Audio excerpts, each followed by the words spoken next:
and welcome back to the Rugby Connection podcast. So, the TikTok Women's Six Nations is finally over. What a tournament it was. Super Saturday was an absolute blast. Obviously, we'll be covering URC, Premiership and Super Rugby as well, as Rugby Connection does. Joining us this week, we have two massive returns. She's back. It's been 3 weeks. Anja's back. Hello, everyone. I'm so excited. I'm ready. And a longer return. It's been about 7 weeks. He says he's permanent, but we'll see on that. It's Harvey. Hey, exams are finally over, so I can finally just rest. Woo! I've got results, and that's not going to be fun, but anyway. How's everyone? Oh, great. Great. It's been a bank holiday. It's a wonderful day. It's a wonderful day to talk about rugby. Exactly. And there's so much rugby to talk about. But we will start off with the Six Nations. Super Saturday. It is like Great the best day. of the year. It's like Christmas. Great day. My highlight, personally, my highlight of my year. Super Saturday, yeah. And now we get it twice, so even better. Because it's not on the same, it doesn't run the same time now, which is just even better. Great times. I think I actually booked the day off. So basically I had a day off work in my diary and I couldn't work out why. I was like, I don't have anything. I'm not really sure. Turns out me in the past decided I'd want to have Super Saturday off. Nice. So I booked it off. And then I'm quite proud of myself, really, for that. I respect that. Yeah. Well, starting off with an absolute, well, would you call it a shock? Because like Lightning does strike twice this year. Ellie being Wales and Wales. 3 times, under 20s. There you go. This is the first time, actually. This is the first time in history that Italy, with men's, women's, and under 20s, have beaten a team all in the same calendar year. That's great. That's actually mental. What a statistic. I mean, it was a good match. Did either of you watch it? It was a great match. Yeah, I was at work at this point, but I had the other 2 matches to watch. So I mean, if you're talking about kind of like what a way to finish the game, there was 2 games that were just you couldn't stop watching till the end. But it was great rugby. All fairness to Italy, like they won last weekend as well, I think, didn't they? So like 2 back-to-back wins for the women anyway. So yeah, what a game. Yeah, I mean, 10-8, nice tight game, but Italy just seemed they were in control for the most part. Obviously, Wales came back in the second half, but I feel like Italy still just had the composure just to get on that finish line. I feel like Wales had opportunities, and then just couldn't capitalize on them. And then where Italy got the chances, they took them and you know, and played the game really, really well. But yeah, like I feel like Italy seemed a bit more calm, composed, relaxed. And it was good. It was a great game of rugby. Yeah. Nice way to start off Super Saturday. I'm going to switch the fixtures because I want to make it more important. I don't know why this was the way they done it, but Ireland versus Scotland, 15-14 to Ireland at the death. What a game. It seemed like Scotland had it in the bag. They came back in the second half. 2 penalties from Helen Nelson, but clock goes red. Ireland just keep pushing and pushing. Oh, it was under the sticks. I feel like there was more to this game than just it being the last Six Nations game, because obviously Scotland beat Ireland to knock them out of the World Cup. Yes. So I feel like there was more to this than just it being a Six Nations game. My God, when people say play to the final whistle, they really play to the final. They really played to the final whistle, and I was hoping, because Scotland's defence was insane at points, you know, like, and it was a great game. I wasn't supporting either side. That one I was just like, it was good. It was good rugby. It's good rugby. I had to go back and watch it on repeat because I was at a different game that we'll talk about later on. But we did get the score announcements through the stadium, and the last time I heard it, it was 14-8 to Scotland. So to come home to see 15-14 was a bit, oh no. I did feel for Scotland. Do you know what I mean? Like they played so well, and it was literally the last play of the game. And I was kind of secretly hoping that maybe if Ireland scored and they scored a bit further out, that she'd have to take the kick a bit further out, and then she might not get the conversion. And like to lose by like 1 point, heartbreaking, but great game. Harv, what did you think of Ireland versus Scotland? Honestly, you know, like Anja said, it's one of those games that you kind of had to watch the end. You know, Ireland pressing and pressing and pressing, finally got their chance. And I mean, what a way to just close out their Six Nations. I mean, they didn't have the most glamorous of campaigns, don't get me wrong, they finished fourth. But, you know, it was complete heartbreak for Scotland, really, because, you know, finished last, wooden spoon, lost all 5 games. So you do really have to feel for them. But yeah, again, I am English, so I don't really feel for Scottish. I love that. It's heartbreaking for Scotland, but you know, fair play to the Irish woman. Really persisted, got that victory, and yeah, should lead in nicely to the World Cup. They qualified, no? Ireland. Yeah. No, Ireland out. Scotland knocked Ireland out. That's why there was more to it. Grudge match. I forgot, yeah, because I knew Scotland to qualify, but I forgot that they knocked Ireland out to do it. Anyway, I feel like it's a bit of a revenge story in that case then. Yeah. Oh. Won the Irish. Yeah. And obviously the last game, Play Crunch, Red Roses Grand Slam number 3. I think it's 18 titles in total, 23 straight wins. Untouchables is what I'm calling them. I think they are. They're looking so dominant right now. I mean, there was a touch and go, you know, first 5 minutes of the game. That was a little worrying when France scored, but after that it just kind of seemed to be that England were, even in defence, were just dominant. France couldn't create the plays, and it was a good game. Yeah, I mean, what can't you say about the Red Roses that we've not already discussed in this build-up? That it's so good to watch, and it's just good rugby. I'm stumbling over my words just because of how good they actually are and the talent coming through. Yeah, they're just such a strong squad as well. Like, you know, they're also, you know, they were missing like some key players due to injury, you know, Sarah Hunter's gone, and it just shows like the depth they have in the squad and the talent they have across the board, that anyone at the moment can just like step in and like fulfill the same duty. And it's always going to be tough because it was in front of a French crowd, and wasn't it like, I think it was like the last time they played, that was a bit more of a closer match, but the lights went off for was it 70 minutes the lights went off or something, and they couldn't play the rest of the fixture. So like, it was good. It was a good game. So it's nice that they got to play the whole thing. And then in terms, I don't think France were going to come back, but when you've seen both teams come out, I'm like, this is going to be an absolute clash of tight ends, and it was absolutely. And our good friend Gemma was out there. Oh, don't! I'm so proud. I didn't. She said it last week. She dropped the exclusive last week that she was away to France. Yeah. And I figured to do what kind of like what you did, the England Ireland. Yeah. Flip a coin and like present player of the match. No, and she got to do all the medals. The girls, the winners' medals. I know. Honestly, like, no, I don't think anyone could deserve it more. Like she's basically the backbone of like women's, like, you know, like one of the backbones of women's rugby TikTok, and you know, like, it's put so much hard work in. She full on deserves to be there. And I was watching all of her videos, and she looked like she was having the best time. But I tell you what, there was no more, like, the amount of pressure there was not to. I got to deliver the match ball at the England-Ireland game, and there is never more pressure than walking on a pitch, 15,000 people holding a ball and just thinking, just don't stack it, don't drop the ball, you know, everyone's watching you. I'm just thinking, and I thought I looked quite cool doing it. Like, so I thought I walked on, I thought I handed the ball, and, oh, good luck. I thought we had like a nice little conversation. On camera, it looks like I literally just handed the ball and walked away and looked like a right arsehole. But I swear, I was like, yeah, good luck, have a good game. I was just so nervous. But anyway, it was a good time.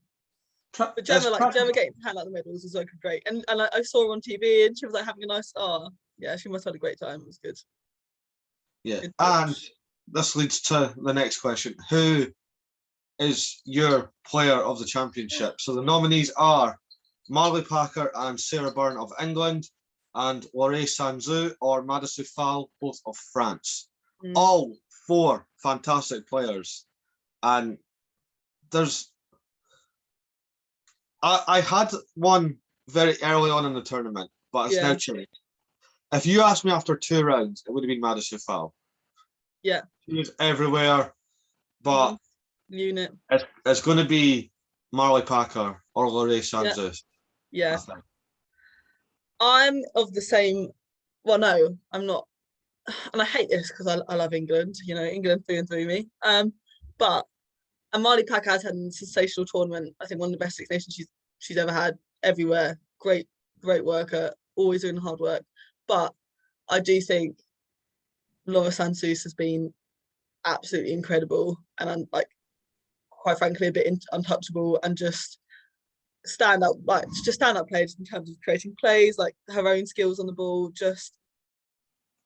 and she's kind of come out of nowhere because she wasn't even the starting 9 for France like last Six Nations. So, you know, she's had talent, but I think she's just developed this tournament. So I'm going to have to say her. That's fair. Harv, who's your pick? I am biased, so I'm going to go Marley Packer. Yeah. Salad. I love players with just the intensity, the work rate. You know how much I praise players like Maro Itoje. I think Marley Packer just absolutely put that in a nutshell. This campaign, she was absolutely insane, in my opinion. Yeah. An absolute joy to watch. Just, you know, working at the breakdown, working at the defence, the work rate, incredible. For me. Yeah. I think either of them. I think it should be joint. You know, I think you can't pick between the 2. Having just picked Laure Sanzou, but I'm saying they're both really good.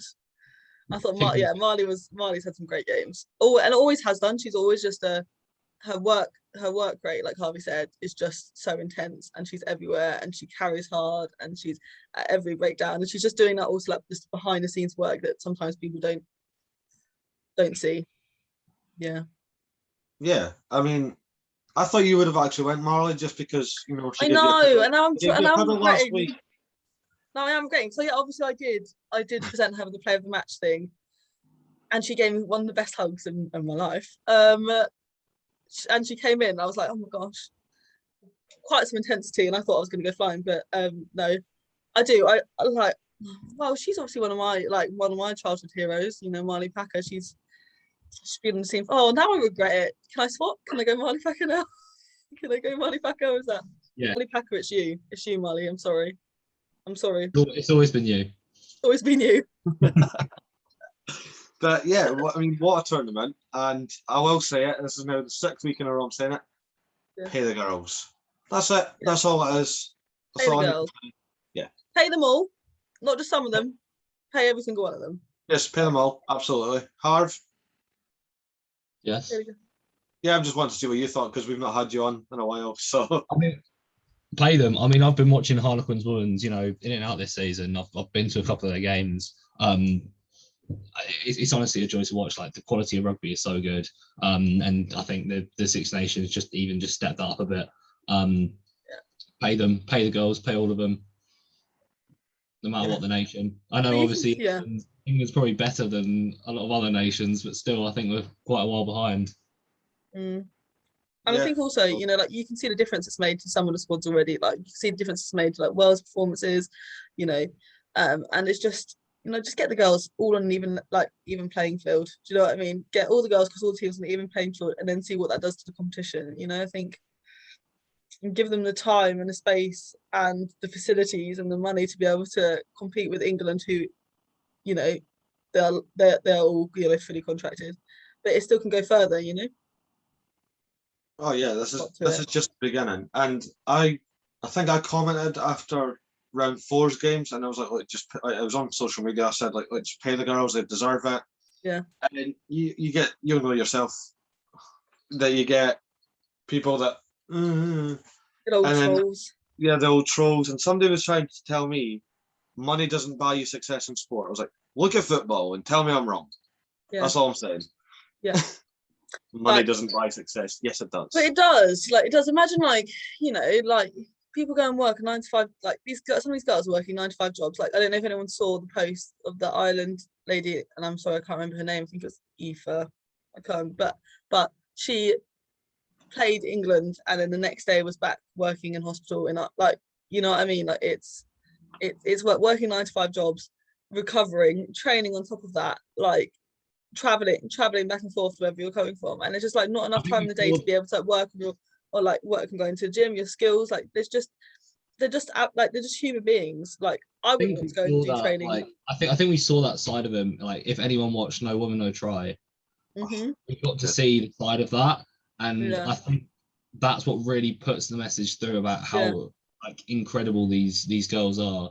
The fact that they're living their normal lives and they're living sort of a superstar life on top of it. And it's hard work. Don't get me wrong, because in most sports, players have got the luxury of going into sport and then going back into their personal life. That's it. These women have to juggle a job on top of it as well. And I think that really sort of exploited how women's rugby needs to grow. How they just need to pay the women. How what they're doing is incredible, because rugby takes so much commitment, and I don't think you can physically have a job on top of it if you want to play at that level. I think like Harvey, like you've hit the nail on the head. Like I was lucky enough to go to the first screening of No Woman No Try, and it's just the things. All that film says is everything that ever any women's rugby player has ever thought, from like grassroots up to international level. That's what I loved about it. It was so inclusive of the whole of the women's rugby world, and it's saying things that we've all thought and we've all talked about, and people haven't really taken us seriously because we just say it, and it's just brought it to such a incredible platform. And I've seen so many clubs having screenings of it and so many people advocating for it, and like it just needs to be something that we constantly reinforce. Like we are aware it's not going to change overnight. We are aware that like these things don't just happen, but small steps at a time, eventually, like Shauna was saying, eventually it creates a legacy. You're not going to see the effects tomorrow. You'll see them in 10, 15 years time. And we always talk about, like, I know Gemma always talks about leaving the shirt in a better place than where you started. Whatever you're doing now, at some point in the future, will have an impact. Yeah, exactly. But we've got to start now. That's the thing. Yeah, we've got to start now. People have to invest now. You start, the earlier you see the effects. Yeah, people have to invest now. Yeah, obviously. Yeah. It'd be nice to see all of the Welsh squad on full-time contracts. I know like some of them are and some of them are part-time. It would be nice to see like it rolled out across the whole squad, give everyone an opportunity, and these things do need to happen now, but they need to come from up top, and that's where the things like No Woman No Try help with that. Get the visibility there. Yeah. I think I could talk for hours about it. I could talk for hours about it. Yeah. Simple message: just pay the girls because they deserve it. There you go. Yeah. That's the message across. But sticking with women's rugby, we go over to Canada for the sevens. Now, obviously, because of COVID, some of the big hitters haven't been able to travel or refuse to travel in some cases. Yeah. The Black Fern Sevens made their big return to the world circuit this weekend and did not miss a beat. No. Got all the way to the final to only get beat by Australia, who were last year's World Series winners, 21-17. And I will say, Michaela Boyd, she's back. She is all guns blazing. You could tell she's missed running on the pitch because she's an absolute freak of nature on the pitch. She's a force to be reckoned with. But the woman that stole the show at the Langford Sevens, Portia Woodman, 200 tries. Unreal. You can't get better than Portia Woodman, can you? A legend of the game, really. Yeah, it's unreal. It's frightening to think that 200 tries.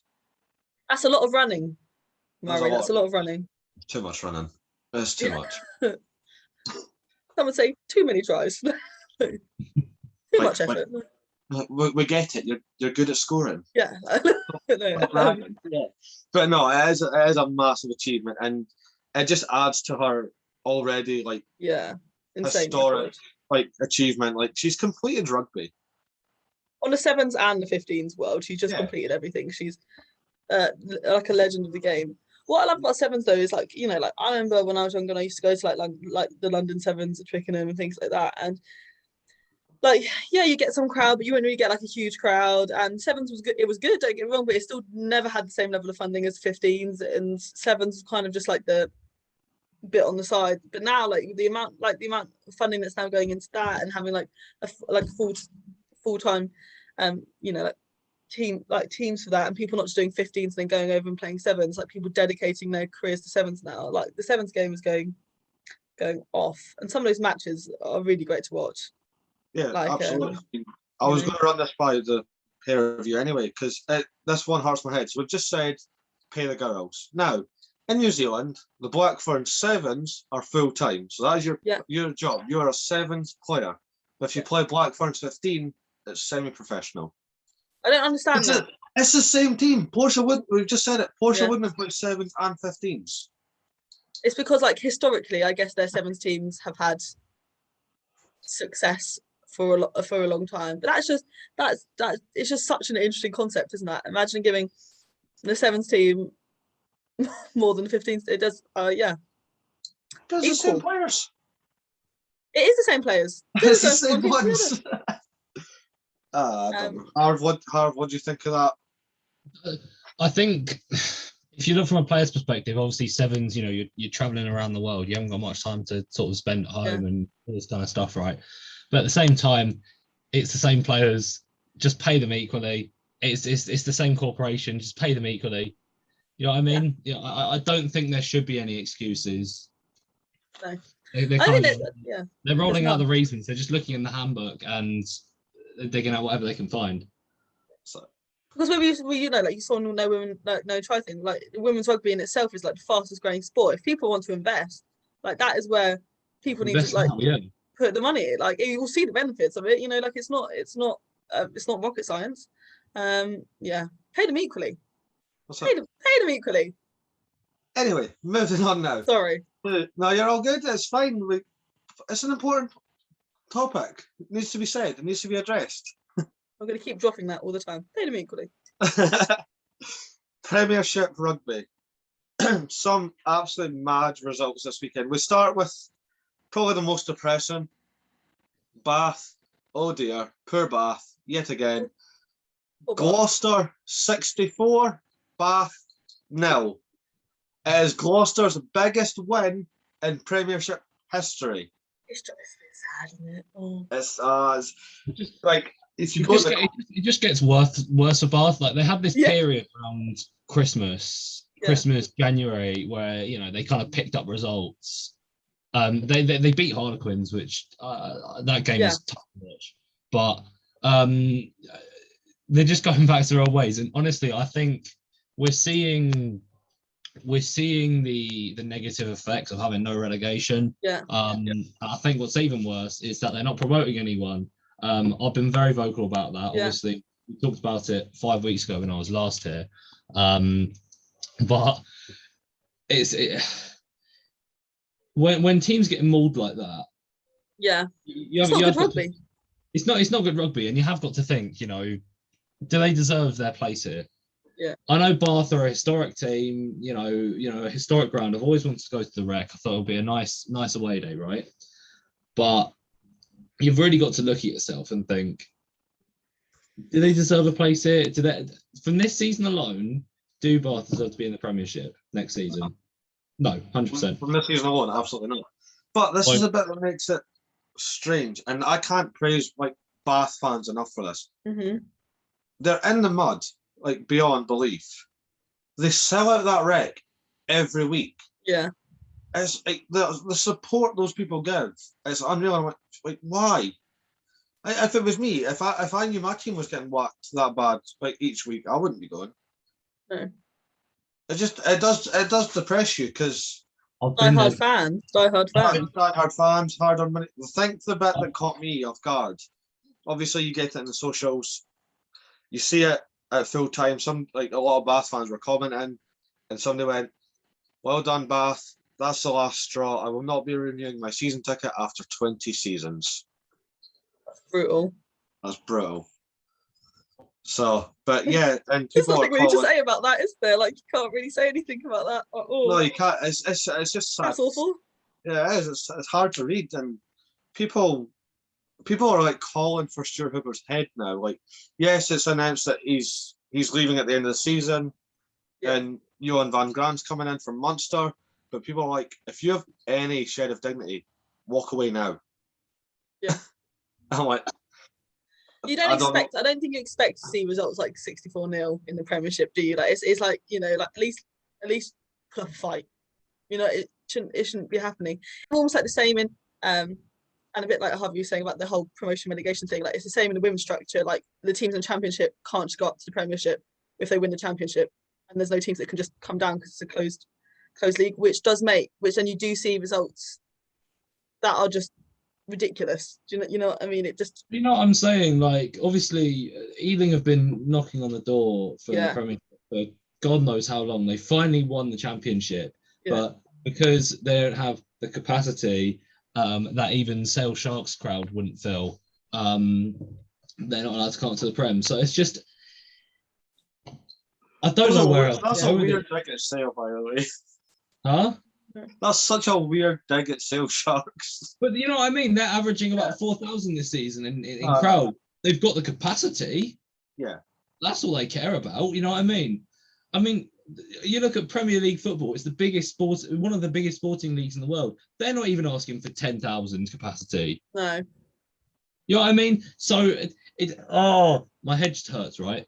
So actually, little figure though, that means that there was more people at the last two England women's games there was at a Sale Shark game if you said that they can't even have 4,000 at a game. I know, but just putting out there, just spitting facts. I know, but I'd rather watch England women's than Sale. Of course. Correct answer, Harvey. Correct answer. Same, but we've got a personal.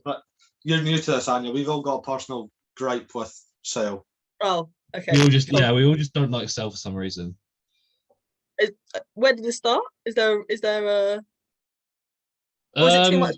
Is it too much to go into? Will we come back to it another time? We'll come back to it. Yeah. Okay. But we'll leave it in the air. We'll let the viewers think what the issue is with Rugby Connection and Sale Sharks. But it's funny that you're saying about Bath though, because they have the similar thing in the Allianz 15s with like DMP, who haven't quite got the level of funding the other clubs have, and haven't got those contracts in place. And again, we talk about people working 9-to-5 jobs and training and not getting paid and still being same things being demanded of them as other teams, kind of thing. And like you say, they've like had some kind of like hard results to take this season. And fair play to the girls though, who still come still go every single week despite those hard results and still try and show up and try every week. You know, you've got to give it to them. That's a difficult position to be in, and they do still work their butts off. But when it's difficult when the club isn't giving the investments. Definitely. But Bath hopefully get on the up. You can't get any worse, to be honest, but hopefully things get sorted for next season. Anyway, moving on. Sorry to do this one, Harv, but Northampton versus Quins, and Harv's away. He's walked away. He's actually walked away. Yeah. I can't. No. Listen, right? No, I didn't watch. I was at work again, right? I was working a lot this weekend, by the way.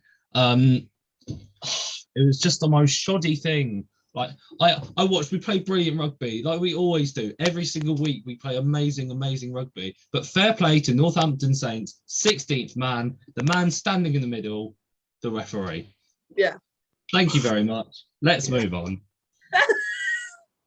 What I was actually going to say, it wasn't actually anything to do with the game. It was just about one player in particular.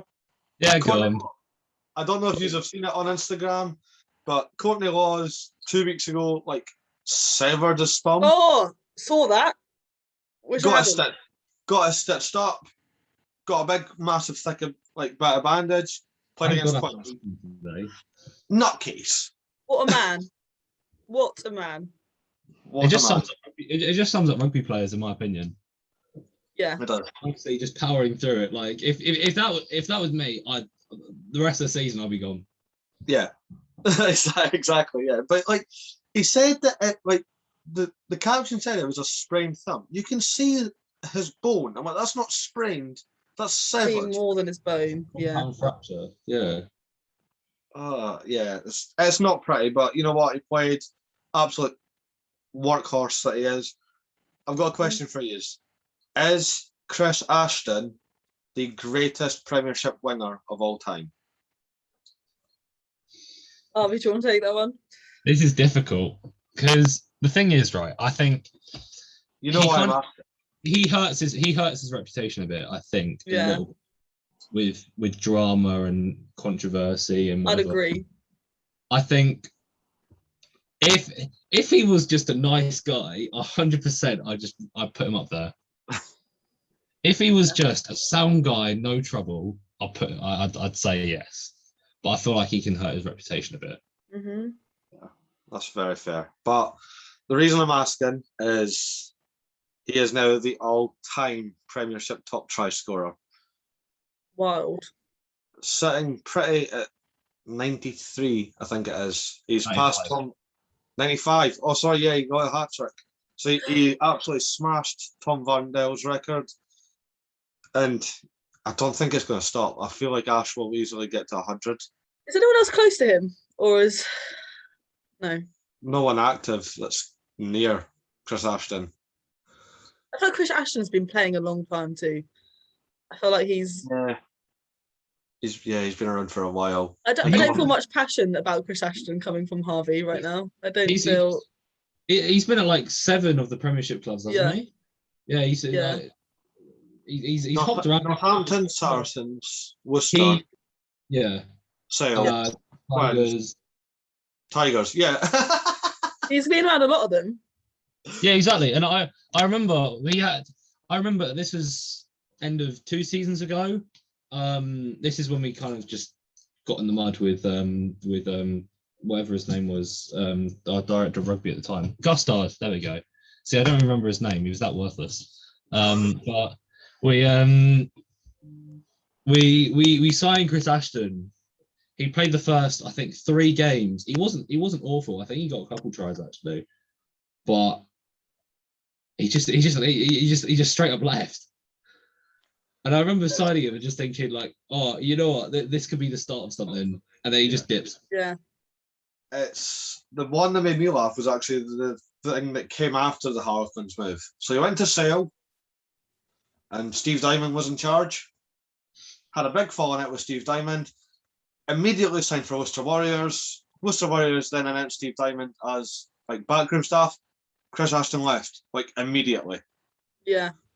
So anyone in the comments to know what happened, let us know, because I want to hear the juicy story between Chris Ashton and Steve Diamond. Give us an insight. Yeah, give us insight. Make it a boxing match, because everything gets done in a boxing ring now, so may as well. The game of the weekend for me. These boys have been on fire all season. It's so great to watch. So, half-time score. Wasps 24, London Irish 14. Full time, 42 points each. How does that happen? I'm disappointed in the Irish boys. They didn't put more points on Wasps. You know how I feel about Wasps. But listen. Harvey, is there a team you like? Is there a team that Bath, actually. Yeah. No, Irish have been good this season. I've really enjoyed watching Irish. They've had a good season, yeah. They've had a great season, and they've actually they've actually created a new record for most draws in a season of 5. Yeah. I remember they went about was it 3 weeks on the bounce at the start of the season with draws, and it was no. These Irish boys, they can play. They play a good brand of rugby, and I really, really enjoy watching them. They've got some great individual talent. Again, just to link up a few who on the score sheet. You had Paddy Jackson is just incredible. Yes, he is incredible. Kyle Rowe, obviously friend of the show. Yes! Tom Parton, Ollie Hassel-Collins. Yeah. Give him an England cap. He has to be in for an England shout. Yeah. Did you hear what he said about this the other week? No. On a different podcast. He got asked, does it not bother you that you've not had your England cap yet? He's like, they know where I am. I'll just keep knocking down the doors. I'll just keep scoring tries. They know where to find me, and I'm like, yes. That's the answer to give. You know, I've got beef with Eddie as well. Sorry, Anja, I've got beef with a lot of people, but I love hearing about it. I love it, Harvey. I've got beef with Eddie about the squad selection. Yeah, everyone does. Who doesn't? Crack on. If you want to crumble the team, crack on. That's from a Scottish perspective. Crack on. You do have to live in Scotland at the end of the day, but OHC, Ollie Hassel-Collins, he has to be in the England squad. Yeah. There is no way we're going to go into summer and think that he is not going to be wearing the white shirts. You're touring Australia as well, aren't you? Yeah, let's do it. 100%. Listen, perfect time to experiment, and I know Eddie does experimenting, and I know that he was forced to do a little bit, but it didn't really work. I don't know how we claimed third this year, but honestly, experiment during the test series in Australia, experiment during the autumn, get things right at the Six Nations, and then we can have a good World Cup campaign. Yeah, it all starts from here. Just saying, who would want to see Ollie Hassel-Collins versus John Pataya? How that? Harv's like frothing at the mouth now. Yeah, that's something Harvey's got excited about today. There you go. He hates everything else, but the thought of that, I think he even smiled. I think he smiled a little bit when you said that, Murray.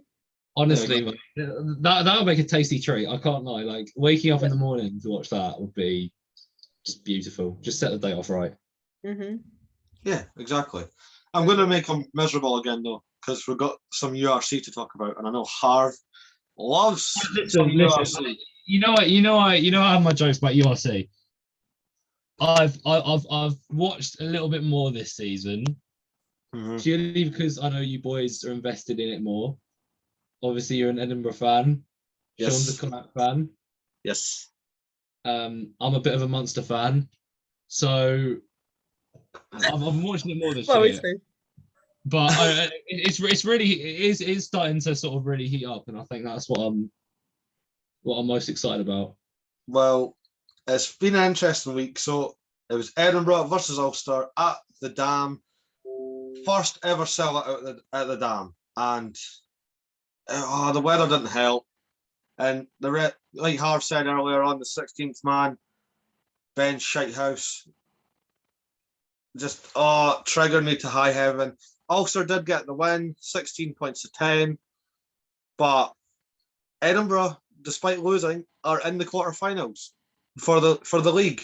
But because of the result, it does mean 3 of the 4 South African teams will also be in the quarterfinals for the playoffs, which I don't have an issue with. I know many people do, but it is a global league. Yeah. They're going to have to be there some point. So, yeah, I think fair play to Edinburgh, because they've, for the last 5 years, they've been there and about. They've not been consistent. They've not been at the top. They've not been, as well as they could be and should be. And I think Ulster was going to be a big test. Ulster have really, really, come out this year. And I think, I've seen Edinburgh play this year as well. I've been to the Dam this year. We went to the Dam. Sorry, Sean. And he mentioned it at the weekend. He mentioned it again on Saturday.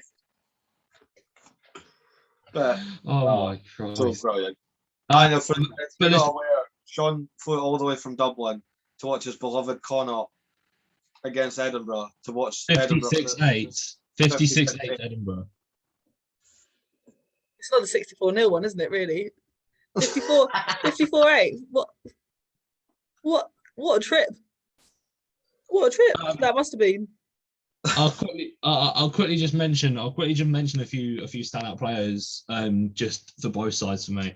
Rob Balacoin has been absolutely incredible. He needs an Ireland cap. Well, more even. I think Ireland. I feel like they're in this position where they're not figuring things out, but they're spoilt for choice. Yeah. You know, they've got some great wingers. They've got Lowe, they've got Hansen, they've got Conway, they've got Balakoen. No, you know, that's from the 4 provinces. You know, and I think that they need to make a decision. But I definitely think it'd be a travesty if Balakoen didn't get in there.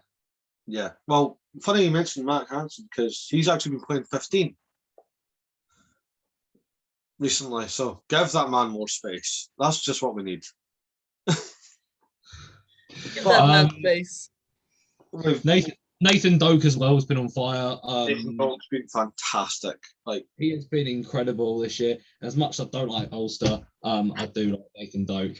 You know, I think, you know, again, they're kind of sport of choice at the scrum half. But I think if they're trying to figure things out at the 9 position, play a bit of Nathan Doak during summer, see how that works out. Obviously, you know, there's people have got their issues with Conor Murray, and I don't think Jameson gives them.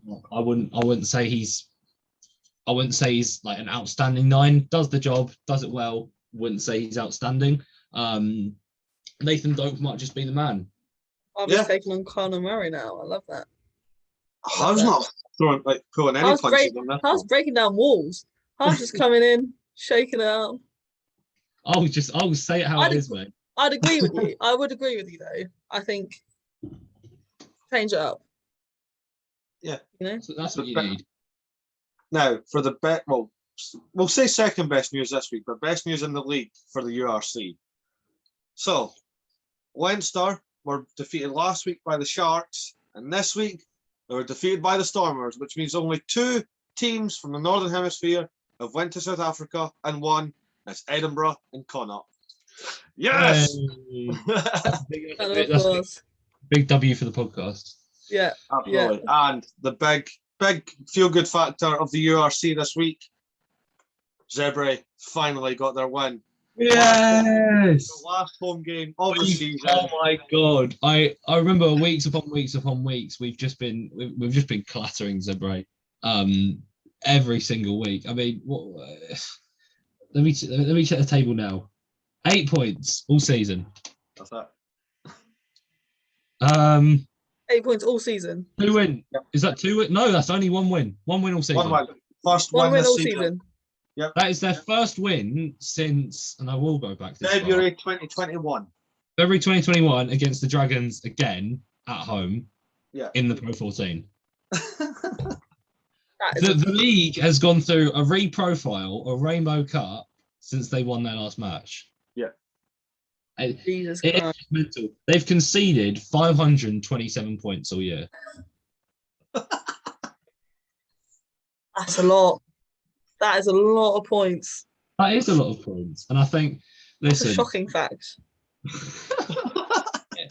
Listen, they're awful, but let's just give it to them this week. I mean, round of applause. You know, go on, mate. We love it. Now, to the most entertaining league in the world, Super Rugby. Super Rugby. Last week we had the Super Round, as it was called, where the Australian teams faced the New Zealand franchises.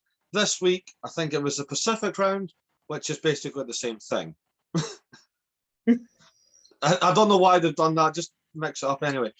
But Waratahs beat Crusaders. Come on. I've been waiting. Yes. Champions Crusaders were beat by the Waratahs 24-21. Dylan Peach's try. We love to see Beautiful. it. Can I just say I've got on board with the Crusaders. They're you know, they're a great watch and all. They're a great rugby team. I just got bored. Yeah, it's like Leinster. And again, it's not to Leinster or Crusaders fans. Yeah, it's like Sarries. Yeah, I'll stick by that. Yeah. Like, it's not a negative thing to the fans. It's just you must get bored of winning. Yeah. Yeah, please lose. Yeah, but you wanted to both. There you go. Both big hitters got beaten this week. Leinster and Crusaders beaten this week. Unfortunately, Saracens didn't. But anyway. You can't get out. You'll never get all 3. It never happens. It happens. You'll never get all 3, but you can get relegated for money troubles. Anyway.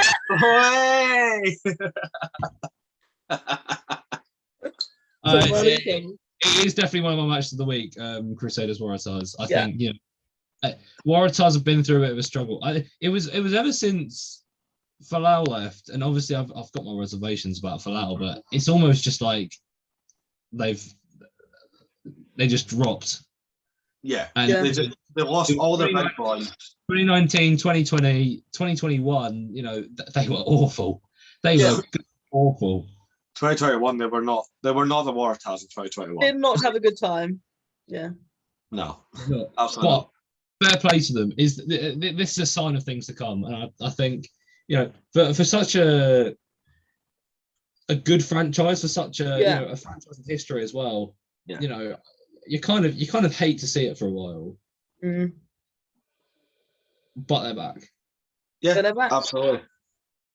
Big win. Also, sticking with the Aussie side of the franchises, Brumbies 42, Hurricanes 25.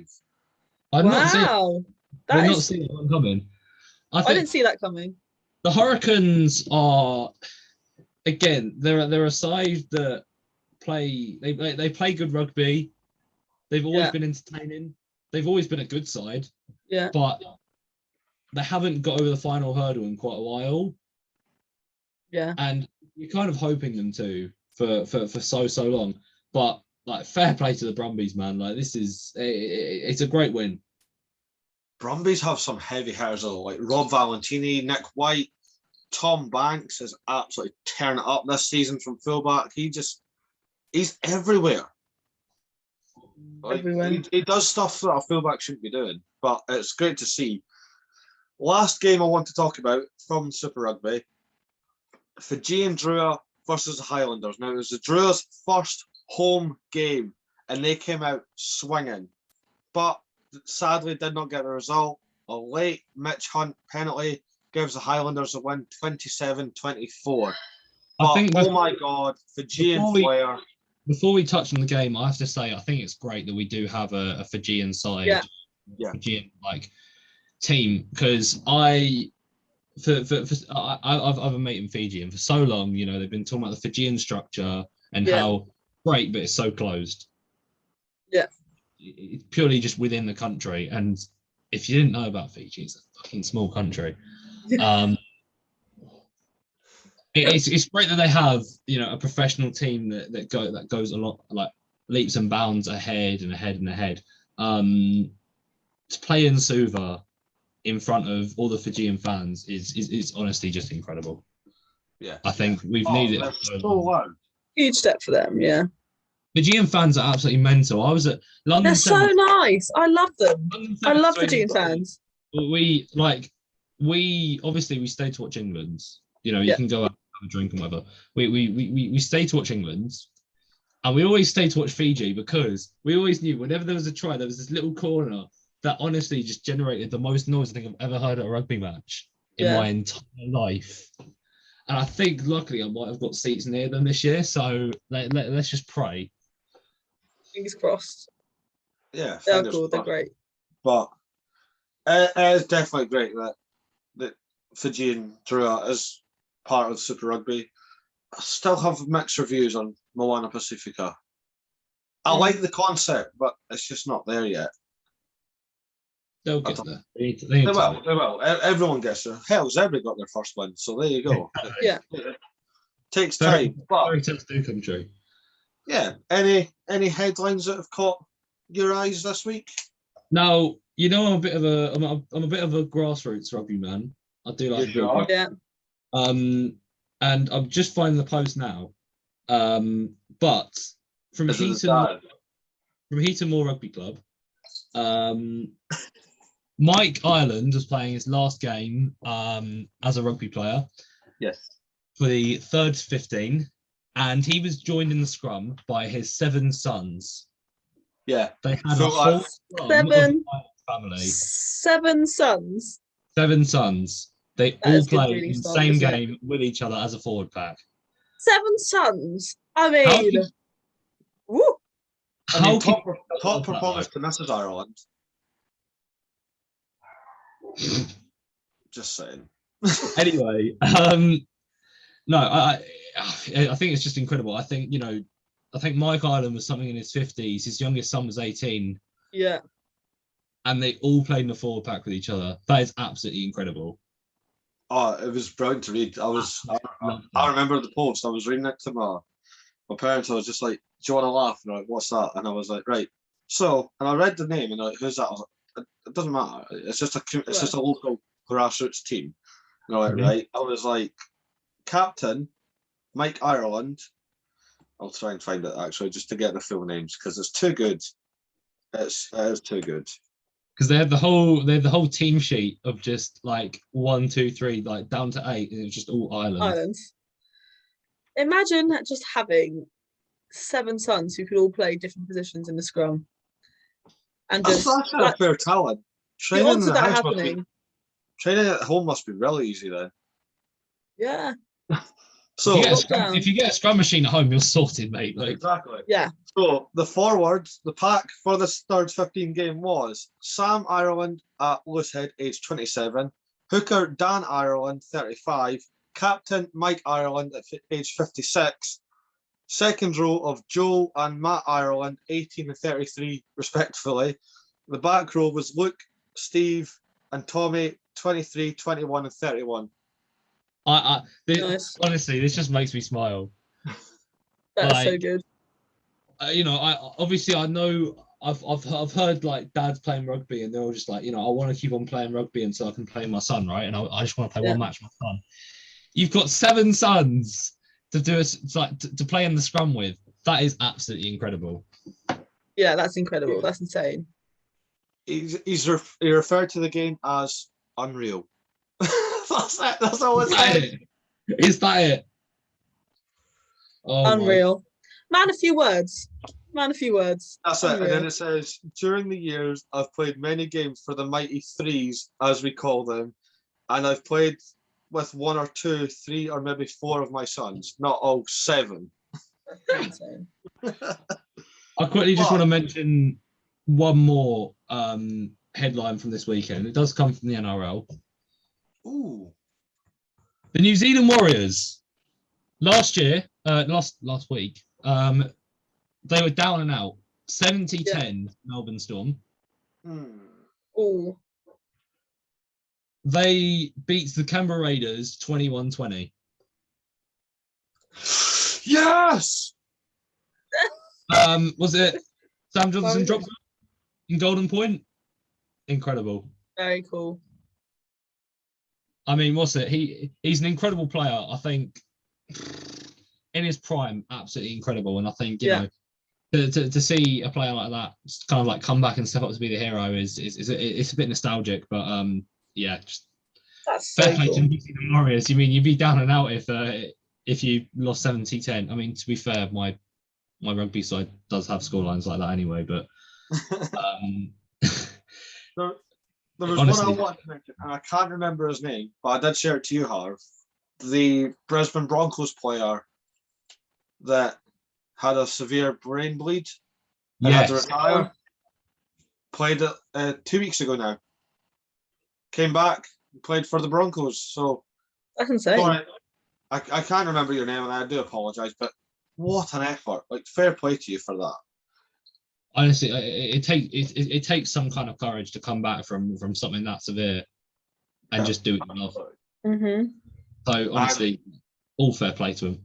Yeah, and just to finish on a high note as well, like Harv said about playing one last game with your son, that is definitely an aim for me as well. One day. Wouldn't that be cool? I like doing my daughter, maybe, you know, one day. I mean, what's it? If Amari, if you got to play in like the back row Castle, like you two as a flanker pair, something like that. Yeah. It'd be a bit unfortunate if like you were playing at flanker and he was playing at fly off or fullback, and you're just like, oh god, have I got to listen to this guy? Yeah. I mean, he kind of has to play fly half because of his name, doesn't he? Yeah, he does actually. To be fair, it's the legacy, Carter's legacy. No pressure, but he is named after the GOAT, so there you go. No pressure. No pressure. No pressure. Big boots, Phil. But this has been Rugby Connection. We've covered Women's Six Nations, Women's Sevens, URC, Premiership, Super Rugby, headlines from a third, fifth rugby club. I mean, we've been everywhere. We've been everywhere. Here, there, and everywhere. We are everywhere, and we even got Harv triggered on many, many topics this week. Listen, I'm passionate about rugby. That's all I'll say. That's all that matters. That's all. And obviously, thank you to Anja again for returning. No worries. Thank you for having me. Welcome back anytime. Coming out this week, I got the chance to sit down with World Cup winner Richard Kahui. It was an absolute dream. He's such a top bloke. That'll be out later this week. If you like previous interviews, Nathan Doak just got released, so give that a listen, because the way he talks and how he sees the game, amazing. Can't hype it up enough. Go and check it out. While you're there, subscribe to the channel, get the notification bell, go in, get first dibs when we drop an episode like this one. And yeah, follow us on our socials. Harv has a new Instagram because he got hacked, and you can make stupid money on Bitcoin apparently. I mentioned that. Harv's got a new Instagram, so go and follow that. Anja's on TikTok and Instagram as well. Obviously, you've got me and you've got the podcast on both as well. So just give us a subscribe, give us a share, get the word out. Yeah, this has been Rugby Connection. We will see you next time.